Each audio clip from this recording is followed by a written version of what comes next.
I give you taste of my love, fact I've been standing there for you. Girl, you saw the work that I got, I could be holding back from you.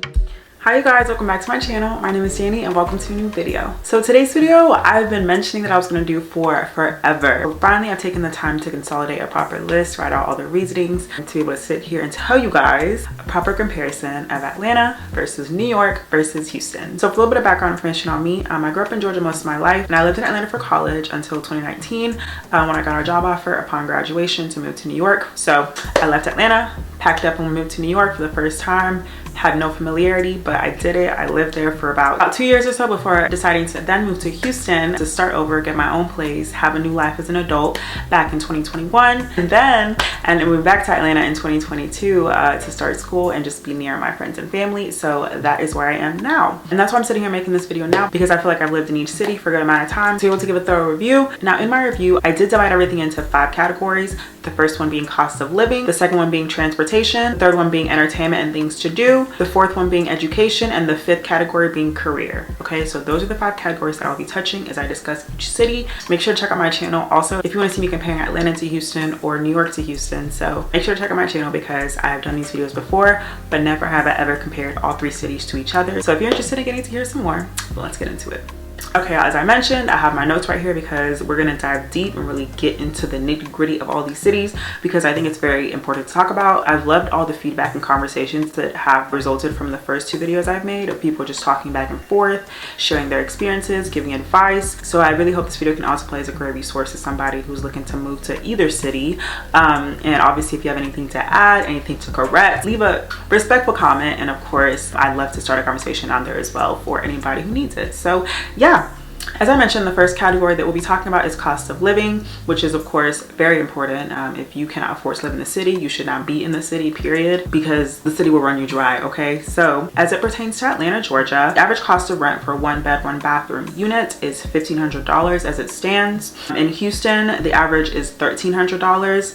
And in New York City, the average is $3,500, okay? The average cost of a home in Atlanta is $350,000. The average cost of a home in Houston is $300,000. And the average cost of a home in New York is $1.2 million, baby, okay? And then just for fun, I just want to throw in here the average cost of milk and gas, which I think is important as a reference point. So the average cost of milk in Atlanta is $2.50. In Houston is $2.40. And in New York is about $4, okay? Then the average cost of gas in Atlanta is $3. The average cost of gas in Houston is $2.90. And the average cost of gas in New York City is $3.50. Okay, so these numbers are obviously just averages. So many things can affect these numbers in terms of variation. So these are just averages, depending obviously what neighborhood you live in, what you're close to, different things like that can obviously affect these numbers, but these are just general numbers that you should definitely pay attention to as you're making your initial decision and looking at your finances to see if you can afford to live in these cities. So yeah, that's cost of living. The next category is transportation, which I also think is very important to talk about because I feel like 2 out of 3 of these cities, transportation is extremely necessary. And then obviously one of them you won't need it at all really, but let's get into it. So in Atlanta, as it pertains to transportation, there's a really good highway system. I would say there's always traffic, but you can really get in your car and get anywhere and know that you'll have access to really wherever you'll go, right? I used to live in the city. My parents lived an hour away. It was literally a straight shot, so that's really nice to know. I do live at home now, but before, knowing that I could just get in my car, drive like, you know, for an hour and get home was a great feeling, right? So I really do feel like we have a great highway system here. We also have MARTA, which is amazing. That's our public transportation system. This is really only in Metro Atlanta. I believe it starts in Chamblee Tucker and it goes all the way down to the south side, if I'm not mistaken. So it does cover a large area of Atlanta. It should cover more. People are completely against that. So what we have is the best we can have, I believe, given the regulations and the people who are in charge of that. So with that, I'll say that if you do live as far as like Chamblee or like to the south side, you can typically use MARTA to get to most places. When I was in college, when I was in school downtown, I worked in Sandy Springs and the transportation system got me to where I needed to get to in about 20 minutes, which I was always grateful for because I didn't have a car when I was in school. So I'll always be grateful to the train system. I think it's very efficient depending on where you're going. Obviously, also when you are closer to the city, I feel like the city is pretty walkable, depending on the neighborhood, of course, but I do appreciate these options that it has. Okay, and then moving on to Houston. Houston has so many highways, y'all. I believe, if I remember correctly, they have 8 lanes. Their highways have about 8 lanes or so, and it's very efficient in my opinion. I was never stuck in bad traffic because everything that I did was around the same areas, but I would always hear that it could take you about 45 minutes to an hour to drive within the city of Houston, just from one end to the other. So Houston is actually pretty big, so I highly recommend that you have a car in Houston as well. Once again, they do have somewhat of a public transit system. I never used it, I never needed to use it, but it is available, so I would definitely tap into that. But I would highly recommend that you move to Houston with a car, because even if your life is centered around one area, more than likely you'll meet people or engage in activities that require you to have to travel across the city. So in those instances, I would highly recommend that you have a vehicle to get around with ease. Houston's public transportation system is called the Metro. Once again, like I said, never used it, but from what I could tell, it seemed like it was pretty efficient. So it is an option, but I want to highly recommend to you guys that in Houston, you should definitely have a car, okay? Highly recommend. And then as it pertains to New York City, y'all know that the train system there is elite, okay? One thing about it, you can get from point A to point B with minimal issues. It is a scary time now because I feel like crimes are increasing more and more, so that is something to definitely pay attention to. But when I lived in New York, I had my car for a bit because I drove my car up there when I was moving, but I never drove it around except for when I'll go grocery shopping. But it became a liability up there because I wasn't able to find parking often, so I would just rack up tickets, and after a while, after paying like $500 or so in tickets, I was like, oh no, baby, oh no. So I drove my car back down to Georgia before flying back to New York, because I was like, y'all can just keep the car down here. I'ma just, you know what I'm saying, do my own thing and take the train and live my life that way. But I did like having my car in case I wanted to actually go places, but I didn't really go anywhere besides some out-of-state trips to visit family. But in reality, it was useless to have it there. When I was in New York, I lived in 2 neighborhoods. I first lived in Crown Heights, and then I lived in Flatbush. My commute to work from Crown Heights was about 15 minutes or so, but once again, a straight shot train. So I got on my train and I was chilling for like an hour, right, before getting off. And then when I lived in Crown Heights, I was working remotely, so most of the stuff that I did was like around the area. Grocery shopping was like 3 stops down. Like I could get to Times Square in about 30 minutes or so. So I was happy, you know, I did not complain. The train was pretty efficient. For me, I'm typically pretty punctual in my opinion. Obviously there were delays. It's like when it rains, it pours though. When there are delays, trust me, you're gonna be late. Like, you're gonna be late. In extreme situations, I would opt to Uber, but Ubers are expensive, so I did try not to make that a habit. Initially, I would just catch a casual Uber if I wanted to, but once I started really budgeting and understanding my finances, I was like, this cannot be it, okay? If I'm going outside of my house, I need to understand that, you know, despite how far out I am from home, that's what I have to commit to. Okay, so just keep that in mind. Trains are very efficient. If you have a car, just know that you're gonna have to move it a lot because they clean streets and stuff. If you know, you know. So just get ready to move it. And if you don't move it, you're gonna get a ticket. And the tickets, I believe, they were about $45, if I'm not mistaken.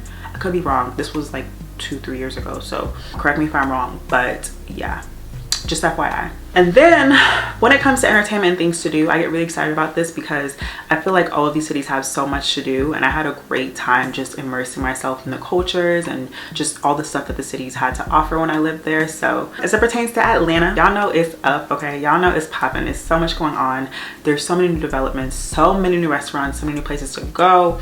If you are on TikTok, you know that every day there's some new location opening that racks up a lot of hype, and typically places live up to the hype except for like food. Sometimes I feel like food culture in Atlanta is a little bit overhyped. Like, I enjoy eating out at certain places, but I don't know, I feel like especially with new restaurants, sometimes people's expectations are really high. Either the food, the vibes, the service don't meet those expectations, so it's a risk you have to take. Like I said, numerous restaurants and bars to go to. There's so many cultural attractions like museums, theaters, different activities if you're interested in things like that. There's so many outdoor activities you can do. There's numerous parks, which I love. I love Piedmont Park, especially on a beautiful fall day. Like, it was such great weather outside today. There's always concerts. Right now, One Music Fest is happening. I actually went yesterday, and it's just so beautiful. It's so fun. There's always so much going on, and I appreciate that about Atlanta because you can get bored, but But if you know somebody who knows somebody who knows somebody, then I'm sure you'll always find something to do,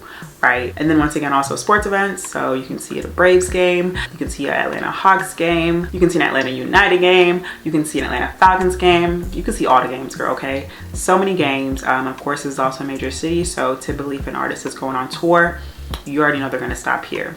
Okay, so I love Atlanta for all it offers in that sense. But moving on to Houston. Houston and Atlanta have very, very similar attractions when it comes to things to do. So as I mentioned before, numerous restaurants and bars. I love the food culture in Houston. I think it's very diverse and everything is so good. Like, I ate so good in Houston. There were so many options. I rarely was disappointed with the foods that I chose. I could not get enough, okay? I love Houston food culture. There's so much to do and so much to eat and so much to consume. There's numerous attractions as well in terms of museums. You can go to the Space Center in Houston. Downtown, there's also the aquarium. There's numerous parks to go to. I love Buffalo Bayou Park. It's so beautiful, especially at night. Houston and Atlanta are very similar. I'm reminiscing because I miss Houston a lot. I haven't been back since I left, and I just remember always having something to do, literally to the point of having to tell people, I can't do it tonight, okay? I gotta stay at home, okay? I gotta save money. But the culture in Houston is amazing, and once again, there's a lot of professional sports teams. You can see the Houston Astros, the Rockets. Once again, it's a major city, so typically if someone's going on tour, they're gonna stop there, okay? So similar culture, similar vibes in Houston and Atlanta, but I will say that in my opinion, Houston did have a little bit more to do, just a little bit more, but Atlanta is very quickly catching up, okay? And then lastly is New York City. Oh, New York City, y'all. Oh my gosh. So y'all know New York City has amazing dining options.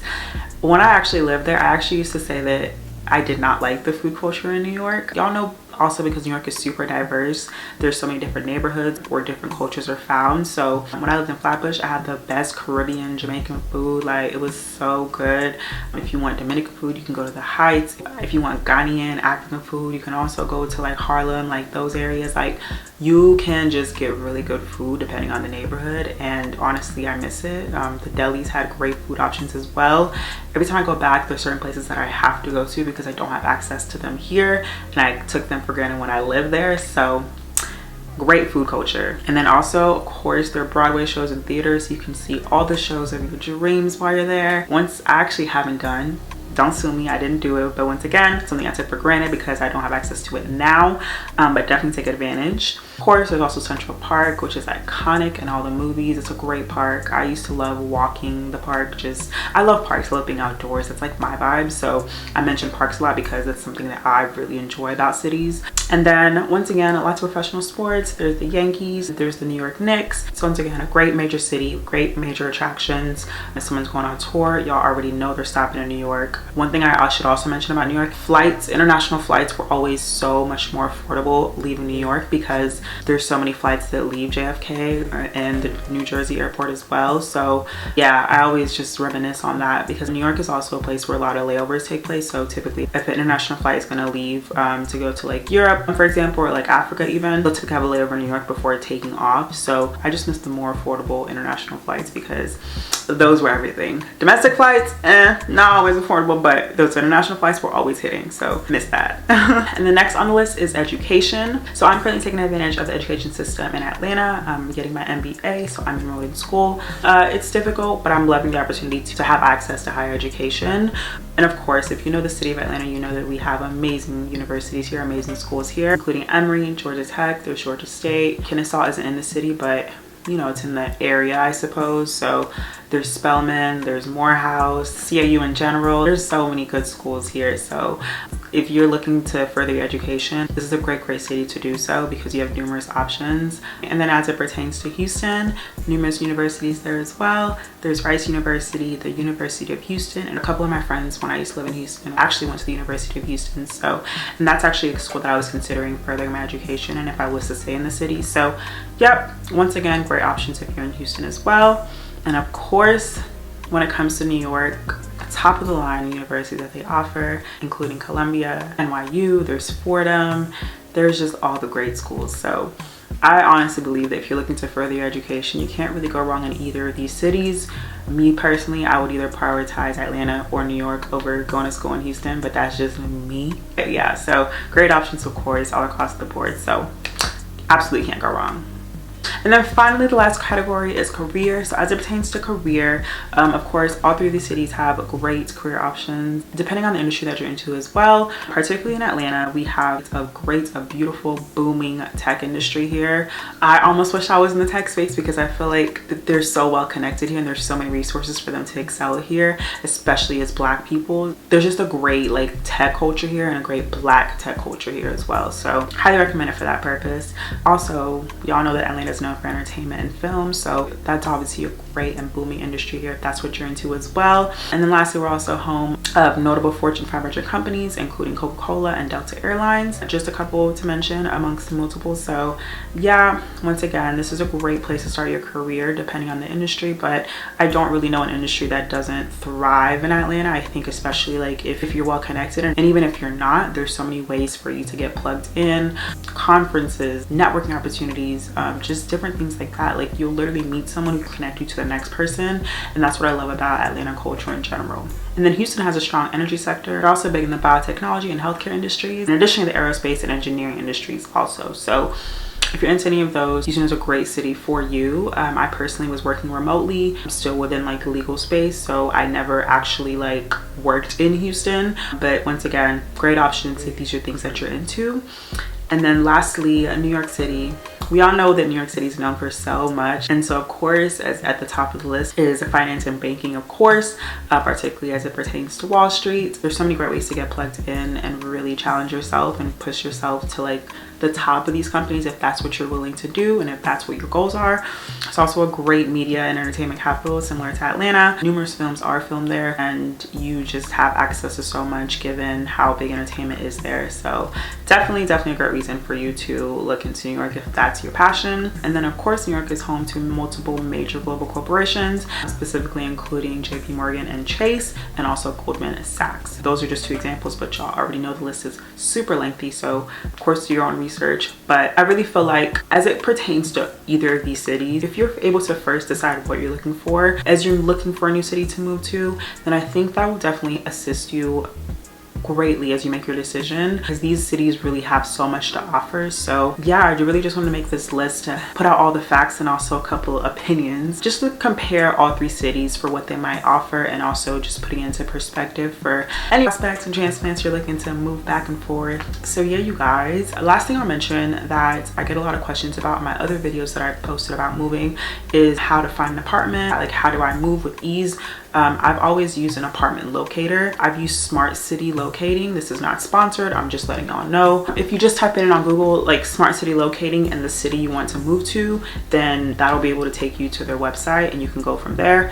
Like I said, it's a free service. They're essentially apartment locators who are there to help you find an apartment, and you're able to tell them your preferences based on neighborhood, if you have pets, number of bedrooms you want, just whatever preferences you have, and they can easily assist you. Okay, so just want to put that out there because I still get a lot of questions on that. But otherwise, thank you guys so much for watching the video. I really hope it was helpful. I really hope this went in depth and maybe answered some of your questions. If you are looking for some answers, make sure to like, comment, and subscribe, of course. Make sure to check out my channel for, like I said, the other videos that I made pertaining to all these cities, and I will see you guys in the next video.